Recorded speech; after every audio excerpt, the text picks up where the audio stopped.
नमस्कार, मैं आकांक्षा सक्सेना। आशा करती हूँ आप लोग बहुत अच्छे होंगे। तो आज अपने इस वीडियो में प्रेरणा मिशन में जो एक बहुत आधारभूत भूमिका निभाने जा रही हैं 3 हैंडबुक, उसमें कंपेंडियम के पार्ट 2 की मैं बात करने वाली हूँ।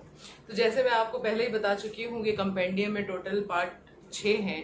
पहले पार्ट को हम ऑलरेडी कवर कर चुके हैं। आज हम पार्ट 2 के बारे में बात करने वाले हैं, जिसका शीर्षक है, जिसका टाइटल है इंक्लूजन्स इन कंपेंडियम, कि कंपेंडियम में क्या क्या इंक्लूड है।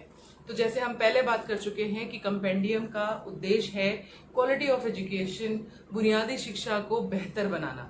और उस शिक्षा को बेहतर बनाने के लिए केवल शिक्षक ही नहीं, बल्कि स्कूल, विद्यालय, वहाँ का परिवेश, वहाँ का क्लासरूम और स्कूल का एटमॉस्फेयर सब इक्वल लेवल पे रिस्पॉन्सिबल है। तो 1 बाय 1 कंपेंडियम में उन मुद्दों की बात की गई है, उन एरियाज की बात की गई है, उन डिफरेंट फील्ड्स की बात की गई है जिसका डायरेक्ट और indirect contribution quality of education पे पड़ता है। तो जब हम क्वालिटी ऑफ एजुकेशन की बात करते हैं तो सबसे पहले आता है इफेक्टिव टीचिंग मेथड्स, राइट। तो इफेक्टिव टीचिंग मेथड्स पे बहुत अच्छा काम किया गया है। कंपेंडियम में आपको लैडर्स ऑफ इफेक्टिव टीचिंग दिए गए हैं। इसके अलावा हम बात करेंगे लेसन प्लान पे, टीचर्स डायरी पे, स्कूल एनवायरनमेंट पे, किस तरह से टीएलएम को बनाएं, किस तरह से लेबोरेटरी को मेंटेन करें, किस तरह से लाइब्रेरी को सही तरीके से यूज करें, राइट। तो बहुत सारी चीजें हैं जिस पे हम बात करने वाले हैं। शुरुआत करते हैं इफेक्टिव टीचिंग से। तो जब आप क्वालिटी ऑफ एजुकेशन की बात कर रहे हैं तो effective teaching is the first priority. अब क्वालिटी ऑफ टीचिंग है क्या, राइट। हम जब बुनियादी शिक्षा को मजबूत करने की बात कर रहे हैं, जब हम ये कह रहे हैं कि हमें बच्चों के एक इस तरह का एजुकेशनल सिस्टम बनाना है जिसमें चाइल्ड सेंटर्ड एजुकेशन हो। जब हम चाइल्ड सेंटर्ड एजुकेशन की बात करते हैं तो बच्चे को उसकी मानसिक आयु, उसकी बायोलॉजिकल उसकी जो एज होती है, उसके इंटरेस्ट, उसके एटीट्यूड, उसके प्रेजेंट लेवल, उसकी प्री नॉलेज के आधार पर उसको सेंटर में रखकर एजुकेशन को उसके हिसाब से मोल्ड कर लर्निंग आउटकम को प्राप्त करना ही हमारा उद्देश्य है, जिसमें टीचर और बच्चे के बीच में बहुत सारे प्रोसेसेस आते हैं। उनको इफेक्टिव बनाना जरूरी है। हर वो चीज जो डायरेक्टली टीचर और स्टूडेंट के कनेक्शन को स्टैब्लिश करती है, और वो सराउंडिंग एनवायरनमेंट, वो सराउंडिंग प्रोसेसेस, वो हर एक चीज जो इन दोनों के कनेक्शन पे प्रभाव डालती है, उसका अपना एक रोल है। क्योंकि जब बच्चा विद्यालय में आता है तो उसको पढ़ाने का मतलब, उसको क्वालिटी ऑफ एजुकेशन पे बात करने का मतलब है हम उसका कॉग्निटिव जो डेवलपमेंट है, विकास है, हम उस पर साथ दें, हम उसके इमोशनल पार्ट को भी डेवलप करें, और उसके कंस्ट्रक्टिव, कॉग्निटिव और क्रिएटिव पार्ट को भी डेवलप करें।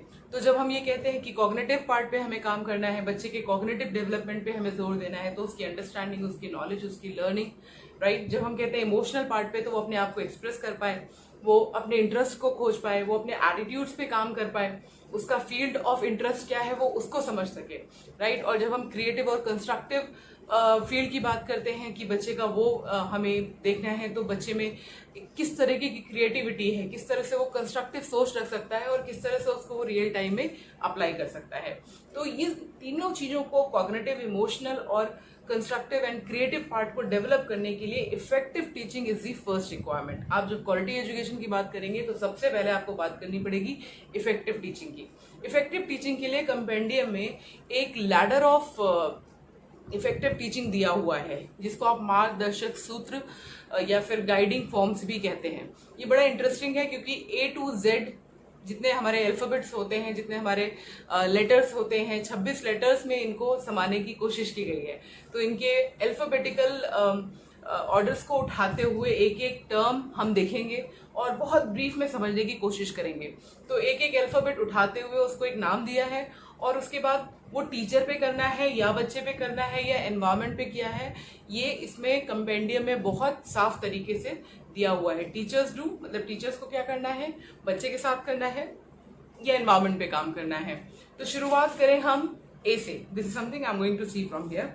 सो A is for active involvement. तो जब हम एक्टिव इन्वॉल्वमेंट की बात कर रहे हैं, चाइल्ड सेंटर्ड एजुकेशन की बात करेंगे, तो बच्चे को किस तरह से क्लासरूम में एक्टिवली इन्वॉल्व किया जाए। तो हमारे पास हर तरीके के बच्चे होते हैं। तो चाइल्ड सेंटर्ड एजुकेशन की बात है तो वो बच्चा जो क्लास में नहीं भी मन लगाता, वो जो लगाता है और जो कम लगाता है, उन सबको किस तरह से हम एक्टिवली इन्वॉल्व करें। तो इसके लिए कुछ तरीके यहाँ पर दिए हुए हैं। Active involvement is the first requirement to get enrolled with the teaching learning process. क्योंकि जब तक बच्चा एक्टिवली फिजिकली और मेंटली क्लास के अंदर नहीं होगा तब तक टीचर कितने भी एफर्ट लगा ले वो वहां तक पहुंचने ही नहीं वाले। तो टीचर का और बच्चे का दोनों का एक्टिव इन्वॉल्वमेंट होना जरूरी है एक इफेक्टिव टीचिंग लर्निंग प्रोसेस के लिए। Then we'll go to alphabet B which is busy classroom. तो बिजी क्लासरूम का मतलब ये कतई नहीं है कि बच्चों को कोई टास्क दिया और छोड़ दिया। बिजी क्लासरूम मतलब जब भी हम एक टीचर की तरह क्लासरूम में एंट्री करें तो हम बहुत प्लान्ड होने चाहिए। बच्चों से हमें क्या काम करवाना है बहुत प्लानिंग के साथ होना चाहिए। किस तरह से हमें उनको मेंटोर करना है, गाइड करना है, किस तरह से हमें उनके साथ इन्वॉल्व रहना है, ये पूरी तरीके से गाइडेड होना चाहिए, प्लान्ड होना चाहिए। ये टीचर्स डू में आपको कंपेंडियम में मिलेगा। Then C for is cooperative learning. तो जब कोऑपरेटिव लर्निंग की बात कर रहे हैं तो एक तो हम बच्चे के साथ एक कनेक्शन में होते हैं, उसके बाद बच्चे किस तरह से ग्रुप में सीखते हैं, पेयर्स में सीखते हैं, किस तरह आपस में मिलकर सीखते हैं।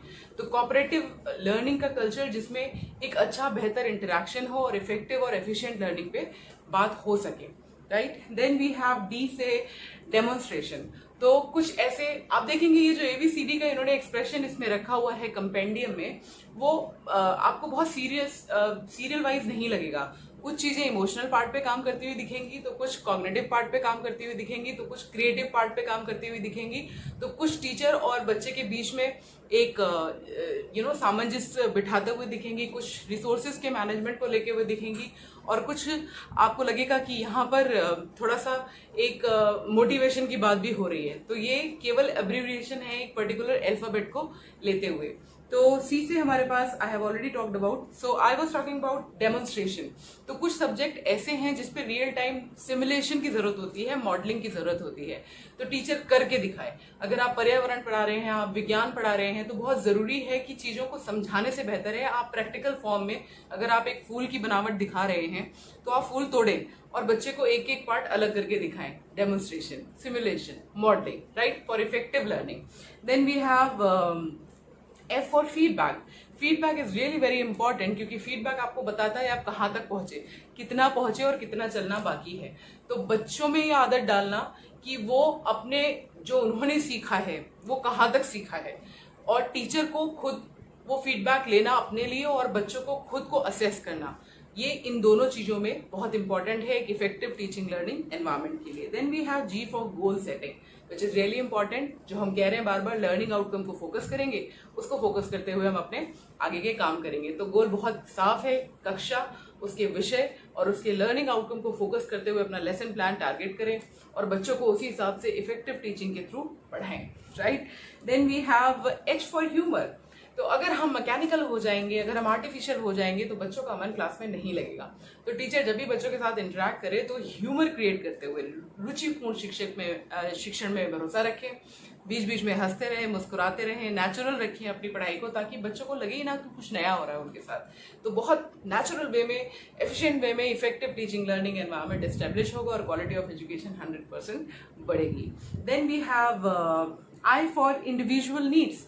तो हम कह रहे हैं कि हमें चाइल्ड सेंटर्ड एजुकेशन की बात करनी है। इंडिविजुअल नीड्स, अब जैसे हमने पहले भी बात की कि रिमीडियल टीचिंग में कुछ बच्चे ऐसे होते हैं जो साल के किसी भी वक्त में एडमिशन ले लेते हैं, तो उनकी डेफिनेटली उस पर्टिकुलर सब्जेक्ट, उस पर्टिकुलर क्लास के लिए नीड बाकी के बच्चों से हर कीमत पे डिफरेंट होंगी, क्योंकि उनका लेवल अभी वो नहीं है। तो एक टीचर का एक काम है कि अपने क्लास को कैटेगराइज करे, कौन से बच्चे हैं जो इस लर्निंग आउटकम को, इस दक्षता को प्राप्त कर चुके हैं, कौन से बच्चे हैं जो इसको प्राप्त करने वाले हैं, और वो कौन से हैं जिन्होंने अभी तुरंत शुरू किया है।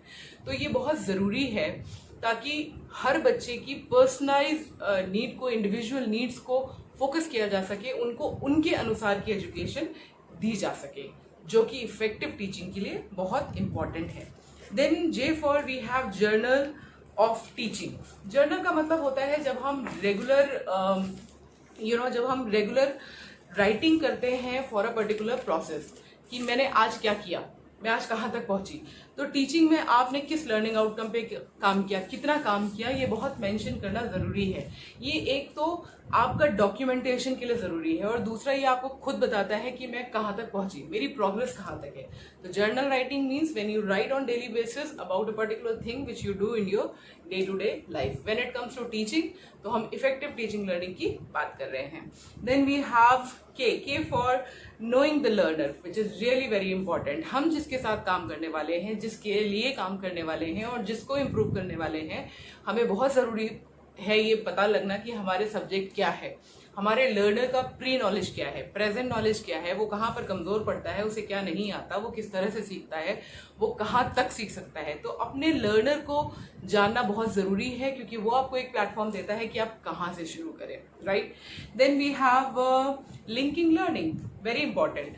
अब पहला बच्चा पहले क्या सीख के आया है, अभी कहाँ पर है, और आज जो मैं उसको सिखाऊंगी वो आगे कहाँ तक लिंक करेगा। तो एक भाषा में दिया गया ज्ञान दूसरी भाषा तक कैसे कनेक्ट करेगा, right. So it is very important that we link the learning, right. Then we have management of resources, M for management of resources. तो जैसे रिसोर्सेज बहुत सीमित हैं और इसमें हम जब कंपेंडियम में बात करेंगे तो हम फोकस्ड होकर बात करने वाले हैं ह्यूमन एज अ रिसोर्स। तो हम टीचर्स हैं, बच्चे हैं, हम कैसे इनको मैनेज करें। और इसके अलावा जो कम संसाधन है हमारे पास, जो भी हमें लर्निंग मटेरियल मिला हुआ है, जो भी बिल्डिंग हमको मिली हुई है, किस तरह से ह्यूमन रिसोर्स को और फिजिकल रिसोर्स को कंबाइन करते हुए इफेक्टिव टीचिंग लर्निंग एनवायरनमेंट को हम क्रिएट करें।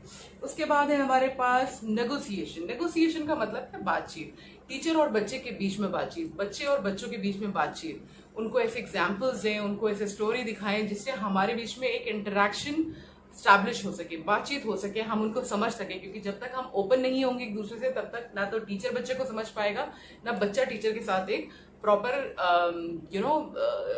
कनेक्शन में बनेगा। तो वो बहुत जरूरी है। Then we have outdoor learning.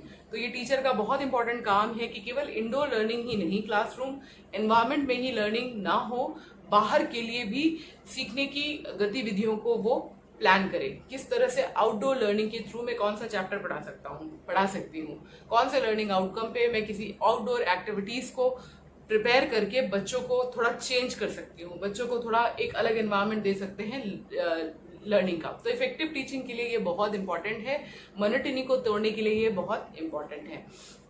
Then तो अब जो नेक्स्ट पॉइंट है वो है प्रेजिंग एंड एनकरेजिंग। वो बहुत जरूरी है किसी को उसके कामों के लिए प्रेज करना। बच्चे ने जो भी लर्निंग आउटकम, जो भी कॉम्पिटेंसी अभी तक अचीव कर ली है, उसके लिए उसको मोटिवेट करें, उसको प्रेज करें और दूसरों के सामने एक एग्जाम्पल बनाएं। लेकिन ये हमेशा कंस्ट्रक्टिव होना चाहिए, किसी को नीचा दिखाने वाला नहीं होना चाहिए। तो ये इफेक्टिव टीचिंग लर्निंग एनवायरनमेंट की एक शर्त है कि जब बच्चा कुछ अच्छा कर रहा हो तो हम उसको रिकग्नाइज करें, उसको मोटिवेट करें, उसको दूसरों के सामने एक रोल मॉडल की तरह लेके आए, ताकि बच्चे खुद के लिए खुश हों और दूसरों को मोटिवेशन भी देने का काम करें। Then we have quiz. Quiz evaluation के लिए है, आप रिटन फॉर्म में ले सकते हैं, ओरल फॉर्म में ले सकते हैं। आपको पता चलेगा आप कहाँ तक पहुंचे और कितना पहुंचे और कितनी अभी जर्नी बाकी है। तो क्विज इंपॉर्टेंट है उस पॉइंट ऑफ व्यू से। Then we have responsibility for our own learning. तो ये टीचर और बच्चे दोनों के लिए इंपॉर्टेंट है। Being a teacher I should be responsible that how I am going to improve as a teacher. अगर आप बच्चों की बात करें तो बच्चों में ये सेंस ऑफ रिस्पॉन्सिबिलिटी डेवलप करना कि अच्छा पढ़ना केवल टीचर की ही जिम्मेदारी नहीं है, बल्कि वो उनकी खुद की जिम्मेदारी है, क्योंकि वो उनको रियल लाइफ टाइम में यूज आने वाला है, उससे उनका अपना वैल्यू बढ़ने वाला है। अगर वो अच्छे पढ़ लिख जाएंगे तो उनकी लाइफ एक अच्छी लाइफ में कन्वर्ट हो सकती है। तो वो खुद रिस्पॉन्सिबिलिटी ले अपनी लर्निंग के लिए, और इस एटीट्यूड को डेवलप करने के लिए एक इफेक्टिव टीचिंग लर्निंग एनवायरनमेंट का होना नितांत आवश्यक है। Then we will talk about success it's success experience. सफलता से ही सफलता को जन्म मिलता है। तो पढ़ाई के दौरान ऐसे एग्जाम्पल, ऐसे रोल मॉडल, ऐसी बातों को शिक्षक बच्चों के सामने रखे जिससे उन्हें समझ में आए कि सफलता की क्या इंपॉर्टेंस है और किस तरह से सफल होने के लिए जरूरी है, राइट।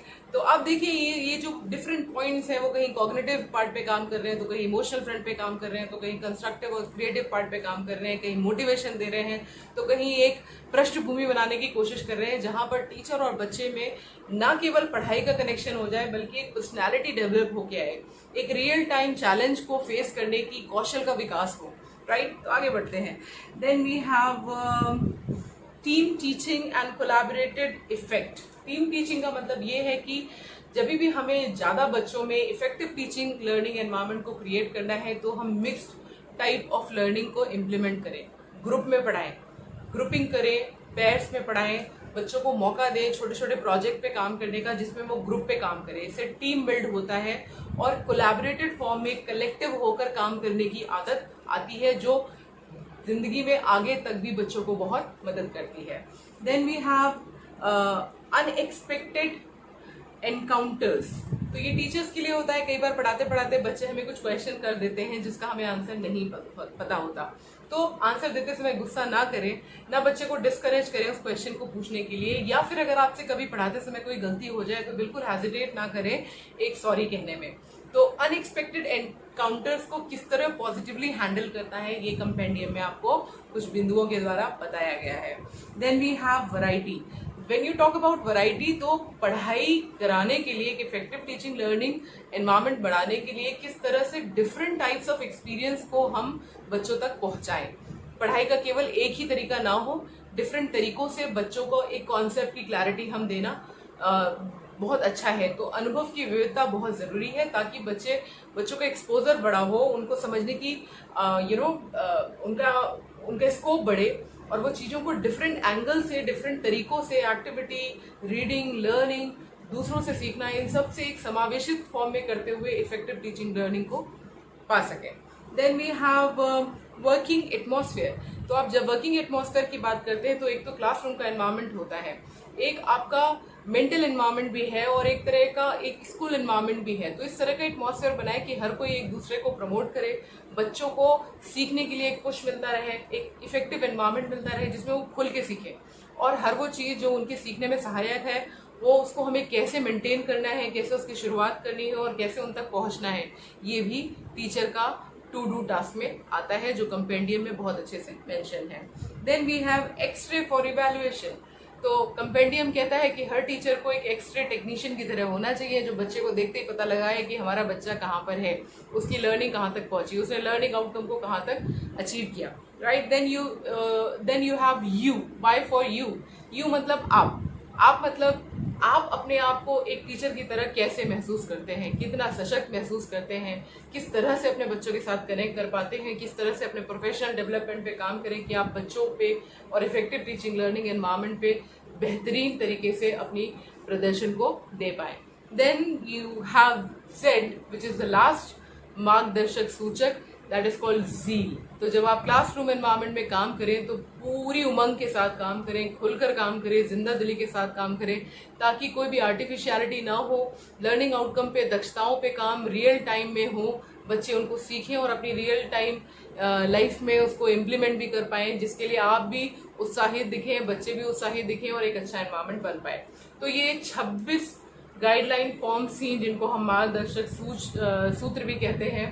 ये ladders of effective teaching learning environment है जो हर टीचर को पता होना जरूरी है। ये सारे जो 26 लेटर्स से, जो 26 इन्होंने एब्रिविएशन से जो इन्होंने वर्ड्स दिए हैं, उनका बहुत मीनिंग है बच्चे के इमोशनल डेवलपमेंट में, फिजिकल कॉग्निटिव डेवलपमेंट में, क्रिएटिव डेवलपमेंट में, क्रिटिकल थिंकिंग में, एक स्कूल एटमॉस्फेयर क्रिएट करने में, क्लासरूम एटमॉस्फेयर क्रिएट करने में और टीचर और बच्चे के बीच में कनेक्ट बिठाने में। तो ये सुनना सीखना जरूरी है, इनको समझना जरूरी है। ये मार्गदर्शक सूचक हम कोशिश करेंगे एक बार जब हमारे विद्यालय खुले तो हम इनको किसी भी TLM फॉर्म में अपने विद्यालय में चस्पा करें, लगाएं, ताकि ये बार बार हमको याद दिलाते रहें कि हमें प्रभावी शिक्षण कैसे करना है।